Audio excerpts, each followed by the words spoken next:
వేదిక మీద కూర్చున్నటువంటి నాయకులు నానాజీ గారు, గుర్రాల శ్రీనివాసరావు గారు, విజయ్ కుమార్ గారు, రమేష్ బాబు గారు, వెంకట సతీష్ గారు, అంగులయ్య గారు, నరసింహమూర్తి గారు, ముఖ్యంగా పివిఎస్ రాజు గారు చూస్తున్న వర్క్ను చూశాను. ఆయన యొక్క కష్టాన్ని చూశారు. నిజంగా ప్రజల యొక్క బాగు కోసం వాళ్ళు బాగుండాలని చెప్పి ఆయన పడుతున్న తాపత్రయాన్ని మనస్ఫూర్తిగా అర్థం చేసుకుంటాను. వెరీ గుడ్ రాజు గారు, థ్యాంక్ యూ వెరీ మచ్. నేను గత 3 రోజుల నుంచి ఈ నియోజకవర్గం వారీగా తిరుగుతున్నాను. ఇంకా రేపు అనకాపల్లి ఒకటి తిరగాల్సి వస్తుంది. ఆ తర్వాత వైజాగ్ మీద ఫోకస్ చేయాలి. వైజాగ్ ఏరియా అంటే ఈ అనకాపల్లి పార్లమెంట్, వైజాగ్ పార్లమెంట్ మీద కూడా నేను దృష్టి సారించాలి. అలాగే మొత్తం ఆంధ్రప్రదేశ్ సంబంధించినటువంటి మ్యాక్సిమం ఎక్కడైతే జనసేన పోటీ చేస్తుందో అటువైపు కూడా నా దృష్టి సారించాలి. అందుకని డీప్గా తిరుగుతున్నాం. చాలా ఎక్కువగా అర్థం చేసుకుంటూ ట్రై చేస్తాను. సో ఈ ఏరియా చూడవరం అంటే మీ అందరికీ నాకు బాగా ఫస్ట్ గుర్తొచ్చేది రాకెట్ రావు. ఎవరి రాకెట్ రావు నాకు చాలా ఇష్టమైన వ్యక్తి, చాలా అమాయకుడు, జబర్దస్త్గా చేస్తున్నాడు. అతను చూస్తే నాకు అర్థమైంది ఏంటంటే అంటే ముఖ్యంగా ఉత్తరాంధ్రలో ఇంత దోపిడీ జరుగుతుంది, ఇంత దుర్మార్గం జరుగుతుందంటే ఇక్కడ 2 రకాల నాయకులు ఉన్నారు, 2 రకాల మనుషులు ఉన్నారు.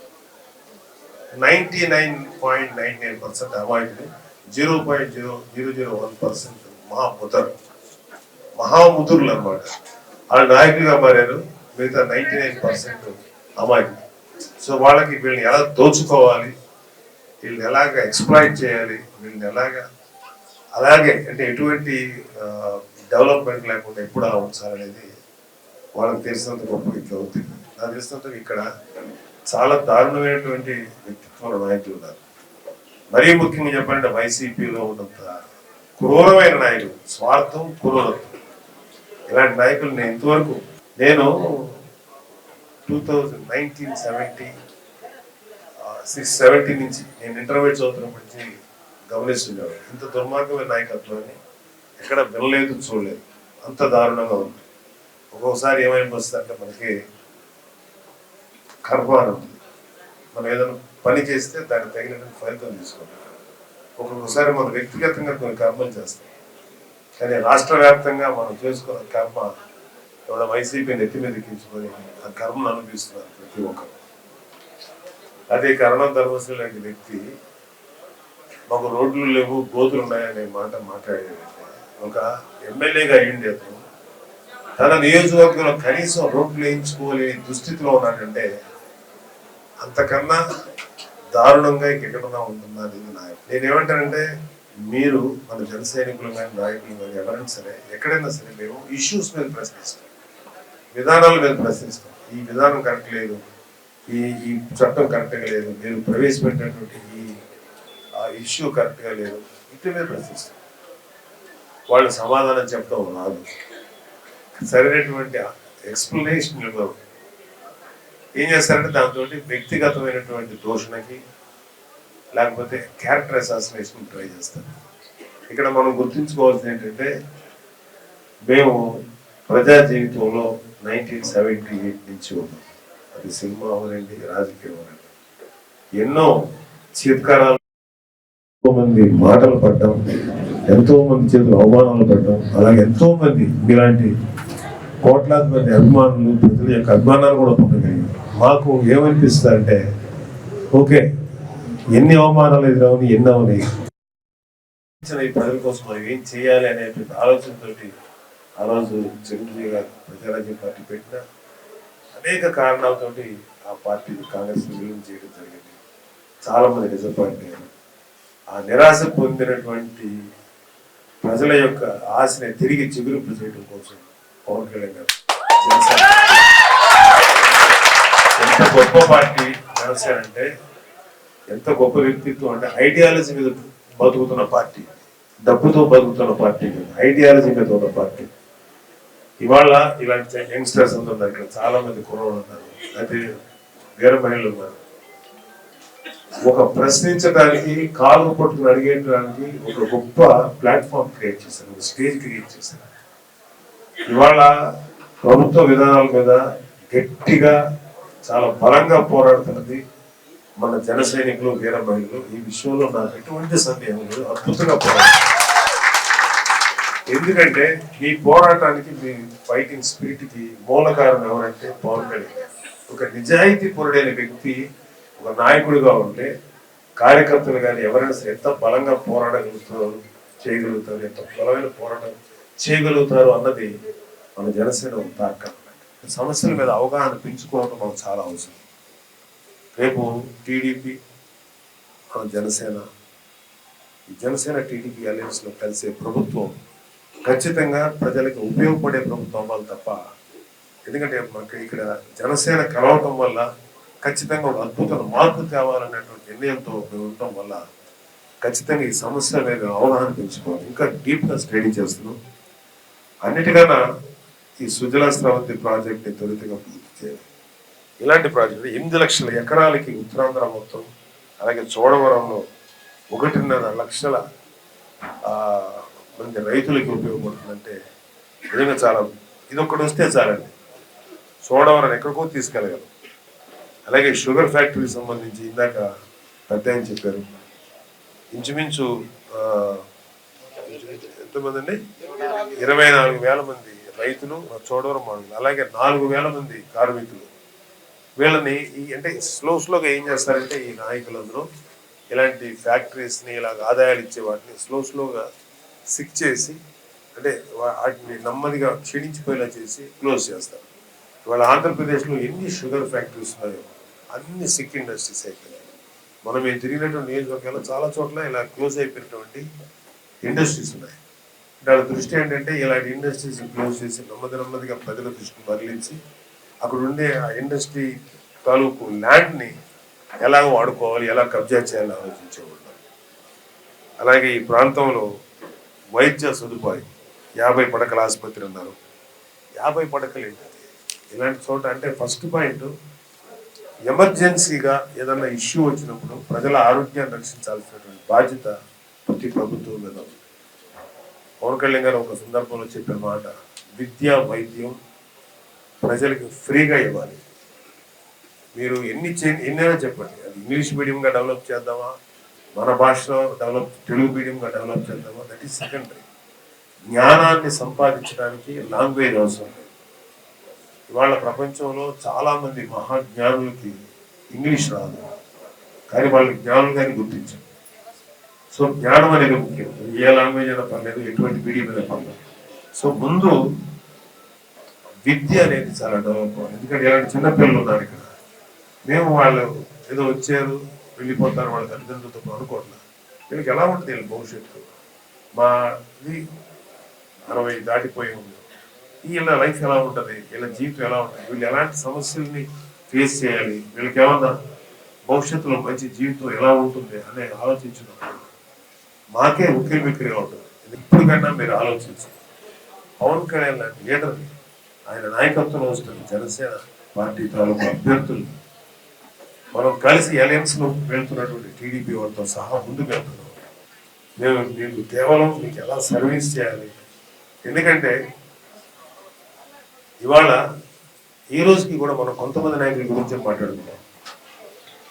ఒక దామోదరం సంజీవ్ గారు లాంటి మహానాయకుడు, ఒక ప్రకాశం పంతులు గారు, ఒక పివి నరసింహరావు గారు, కొంతమంది నాయకులు ఆడుతున్నారు గారు, ఒక ఎన్టీ రామారావు గారు, ₹10 కిలో ఇచ్చిన వ్యక్తి, ఇలాగ ఎంతో మంది.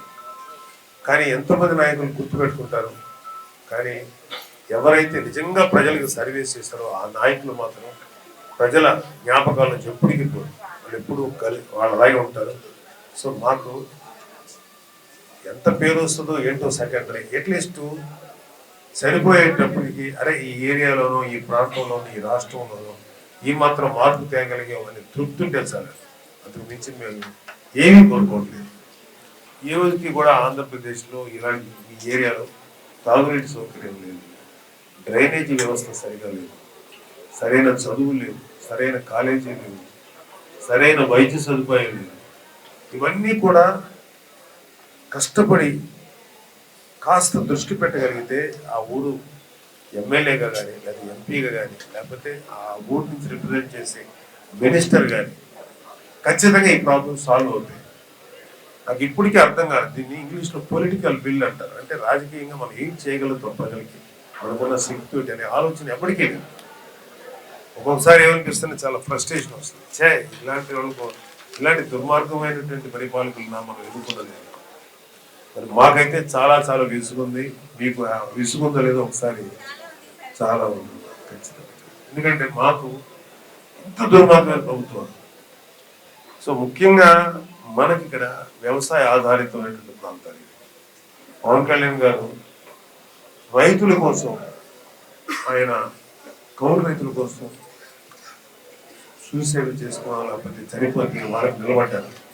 అలాగే మొన్న మన జన సైనికులకి వీరమహిళకి ఇన్సూరెన్స్ చేయడానికి టైం అయిపోతే ఆయన పాకెట్లో నుంచి 3.5 కోట్లు ఖర్చు పెట్టి మళ్ళీ అందరికీ ఇన్సూరెన్స్ జూన్ వరకే, జూన్ తర్వాత మళ్ళీ చేస్తాం. ఈ లోపుగా ఏమన్నా అయితే కనీసం దురదృష్టం మీద అయినా కనీసం ఆ కుటుంబానికి ఒక 5 లక్షలు దొరుకుతుంది. ఇవాళ మేము చెప్తున్నా, నిజంగా కనుక స్టేట్ గవర్నమెంట్ తలుచుకుంటే ప్రతి వ్యక్తికి ఇంచుమించు పేదలు మధ్యతరగతి వాళ్ళ దగ్గర నుంచి ఏదైనా గాయాల పాలైనా వాళ్ళకి సపోర్ట్ చేయడానికి ప్రతి రాష్ట్ర ప్రభుత్వం దగ్గర వెసులుబాటు. ఒక పార్టీగా మనం చేయగలిగినప్పుడు, ఒక ప్రభుత్వం అధికారంలో చేతుల్లో ఉండి ఇన్ని వ్యవస్థల చేతుల్లో ఉంటే ఈ వైసీపీ ప్రభుత్వం చేతగానితనం చూస్తే చిరాకుగాను అసహ్యంగాను ఉన్నారు. ఎంత చిరాకుగా. సో అన్నిటికన్నా మించి అన్ఎంప్లాయ్మెంట్, ఎంత నిరుద్యోగ సమస్య ఉందంటే మాకు ఈ నిరుద్యోగ సమస్యలో ఒకనొక భాగం డిఎస్సి 35,000 ఉద్యోగాలు, టీచర్స్ ఉద్యోగాలు ఉంటే ఆ ఉద్యోగాలు రానివ్వకుండా, సరిగ్గా అనౌన్స్ చేయకుండా మొన్న ఎలక్షన్ కోసం అనౌన్స్ చేశారు. వాళ్ళందరూ మా దగ్గరికి వచ్చారు. అంటే అది 4.5 సంవత్సరాలుగా వాళ్ళు వెయిట్ చేస్తున్నారు. ఎలాంటి సమస్యలు, 1 కాదు 2 కాదు, కొన్ని వందల సమస్యలు మా దృష్టికి వచ్చింది. మిమ్మల్ని అడిగితే మీరే చెప్పగలరు. అలాగే లా అండ్ ఆర్డర్, ఆడపిల్లలకి రక్షణ లేదు.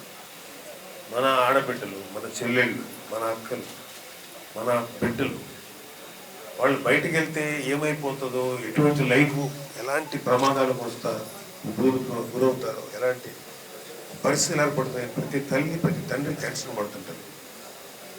ఇంచుమించు ఒక సభలో మీకు గుర్తుందా లేదా, 35,000 మంది ఆడబిడ్డలు మిస్ అయిపోతే ఒక 5,000 మంది 10,000 వెనక్కి వచ్చారు. ఇంకా ఇప్పటికీ కూడా 25,000 నుంచి 20,000 మంది ఆడపిల్లలు ఈ వైసీపీ ప్రభుత్వం వచ్చిన తర్వాత మిస్ అయిన వాళ్ళు ఇంతవరకు ట్రేస్ అవుట్ అవ్వాలి. ఎక్కడున్నారో తెలియదు, ఎవరు పట్టించుకోవట్లేదు.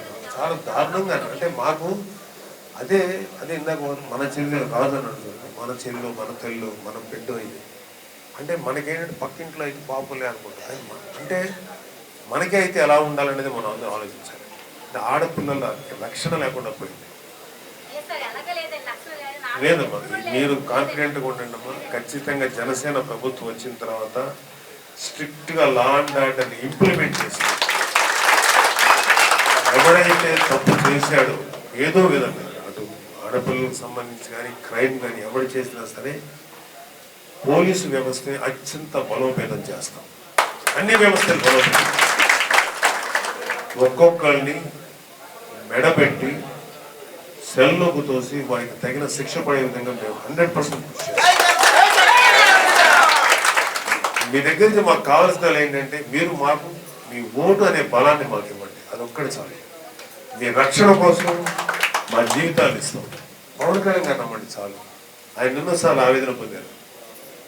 అని ఒక్క చోటన్నా నన్ను గెలిపించుంటేను, లేకపోతే మన నాయకులు ఇంకా ప్రాపర్గా గెలిపించుంటే మీకోసం శాసనసభలో మా గళాన్ని విప్పేవాళ్ళం మేము ఎన్నో విషయాల మీద.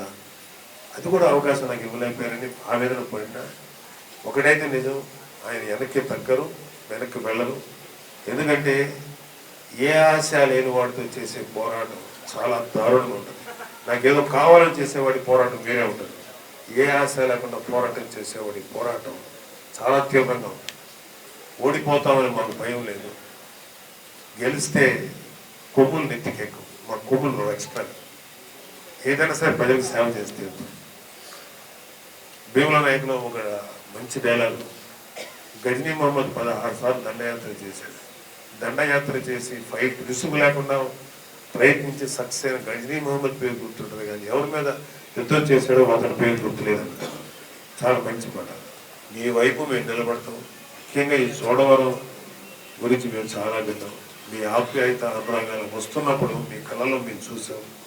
ఖచ్చితంగా మీకోసం నిలబడతాం. మీకు రక్షణగా మేము ఉంటాం. ఎవరైతే ఇక్కడ కామెడీలు చేస్తున్నారో ఎమ్మెల్యేలు, ఎంపీలు, వీళ్ళందరికీ తగిన విధంగా బుద్ధి చెప్పి పరిపాలన ఎలా ఉంటుందో అలా చేస్తాం. నమ్మండి దయచేసి. ఒక్క అవకాశం ఇవ్వండి. 25 సంవత్సరాలు మేము తయారు చేసిన వాళ్ళు, మా ద్వారా వచ్చిన వాళ్ళు మినిస్టర్లు అయ్యారు, ఎమ్మెల్యేలు అయ్యారు. కొంతమంది మంచిగా ఉన్నారు, ఇంకొంతమంది వైసీపీలో వెళ్ళిపోయి లంచగొండలుగా మారిపోయారు. అలాంటి అనిపిస్తాడు. అంటే మేము ఈ రోజు కూడా అధికారం తీసుకుంటానికి ఎంత ఓకే, మన వాళ్ళు ఎవరో చేస్తున్నారు చెప్తాం. ఈసారి మేము అనుకోలేదు. ఖచ్చితంగా ఈసారి పవన్ కళ్యాణ్ గారు శాసనసభలో అడుగు పెట్టి తీరాలని ప్రకటిస్తే ఖచ్చితంగా మీరందరూ కూడా ఇవాళ చూడవడానికి జనసేన టీడీపీ అలయన్స్ అభ్యర్థి ఎవరు వస్తారు ఆ అభ్యర్థిని గెలిపించండి. ఒకవేళ టీడీపీ అభ్యర్థి వస్తే ఆ అభ్యర్థిని గెలిపించండి. మన జనసేనకు సంబంధించిన అభ్యర్థికి ఎవరికి ఇచ్చినా సరే సంతోషంగా అతను గెలిపించండి. దేనికి చెప్తానంటే, మనం ఒకవేళ ఇక్కడ జనసేన అభ్యర్థి నిలబడితే మనం అతను గెలిపిస్తే మన జనసేన ఒక టీడీపీ అభ్యర్థి మనం గెలిపించుకున్నాం అనమాట. ఒకవేళ ఇన్ కేసు అలాంటి పరిస్థితి వచ్చినప్పుడు వేరే చోట మన జనసేన అభ్యర్థి వచ్చినప్పుడు టీడీపీ వాళ్ళు సపోర్ట్ చేస్తారు. అలాగే ఓట్లు ఒకరికొకరు కోఆపరేట్ చేసుకోవాలి. ఎవరన్నారు ఇంతమంది కలుస్తారేంటి, ఇంతమంది ఉంటారా, టీడీపీ జనసేన కలిసి చేస్తే కానీ ఫైట్ చేయాలని ఆయన ఒక్కడే గొప్పగా పోరాడుతున్నాడు. ఎస్, ఇంతమంది కలవాలి కొన్నిసార్లు. మీరు ఆడవాళ్ళందరికీ తెలుసు కదమ్మా, మహిషాసురుడిని చంపడానికి అనేక మంది దేవతలతో కలిస్తే కానీ ఒక మహిషాసుర మర్దిని అనేటువంటి దేవత తయారవ్వాలి. ఆవిడికి శక్తిని వచ్చింది. అలాగే ఇలాంటి మహిషాసుర ప్రభుత్వాన్ని దించడానికి 10 మంది కాదు 1,00,000 మంది సపోర్ట్ తీసుకొని please believer. Thank you very much. Love you all. మిమ్మల్ని మళ్ళీ విజిట్ చేస్తాను. జై జనసేన, జై